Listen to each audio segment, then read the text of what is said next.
এদিকে বরগুনায় ডেঙ্গু পরিস্থিতির আরও অবনতি হয়েছে। রোববার চিকিৎসাধীন অবস্থায় আরও একজন মারা গেছেন। এ নিয়ে জেলায় মোট মৃতের সংখ্যা দাঁড়িয়েছে 22 জনে। এই মুহূর্তে বরগুনা জেনারেল হাসপাতালে আছেন সহকর্মী সাইফুল মিরাজ। সরাসরি যাচ্ছি তার কাছে। সাইফুল, দেখুন, এডিস মশার তাণ্ডবে বরগুনার বাসিন্দারা বিপর্যস্ত হয়ে পড়েছেন। প্রতিদিন জেলায় ডেঙ্গু আক্রান্ত রোগীর সংখ্যা বৃদ্ধি পাচ্ছে এবং গত 24 ঘন্টায় বরগুনা জেলায় আরো 73 জন ডেঙ্গু আক্রান্ত রোগী শনাক্ত হয়েছেন এবং এ নিয়ে জেলায় মোট আক্রান্তের সংখ্যা দাঁড়িয়েছে 2402 জনে।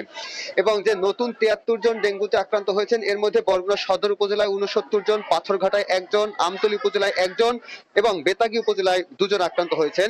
এর আগে বরগুনা সদর উপজেলায় ডেঙ্গু আক্রান্ত রোগীর সংখ্যা বৃদ্ধি পেলেও এখন কিন্তু অন্যান্য উপজেলাতেও ডেঙ্গুর বিস্তার ঘটেছে। এ কারণে কিন্তু চিন্তিত হয়ে পড়েছে স্বাস্থ্য বিভাগ।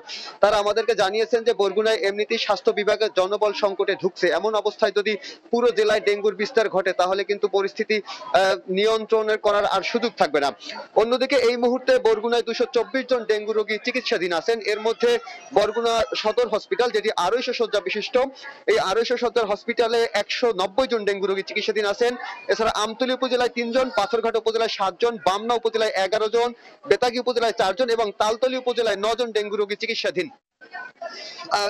বরগুনায় ডেঙ্গুর বিস্তার রোধে কিন্তু বরগুনা পৌরসভা সমন্বিতভাবে মশক নিধন কার্যক্রম এবং পরিষ্কার পরিচ্ছন্নতা অভিযান শুরু করেছে, কিন্তু সেই তুলনায় কিন্তু ইউনিয়ন পরিষদগুলো কিন্তু এখনো নীরব ভূমিকা পালন করছে। অথচ বরগুনা পৌরসভার তুলনায় ইউনিয়ন পরিষদে ডেঙ্গুর বিস্তার বেশি ঘটেছে।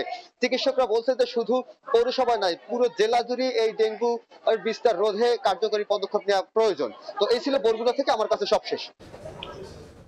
বরগুনা থেকে ডেঙ্গু পরিস্থিতির খবর জানাচ্ছিলেন সহকর্মী সাইফুল মিরাজ।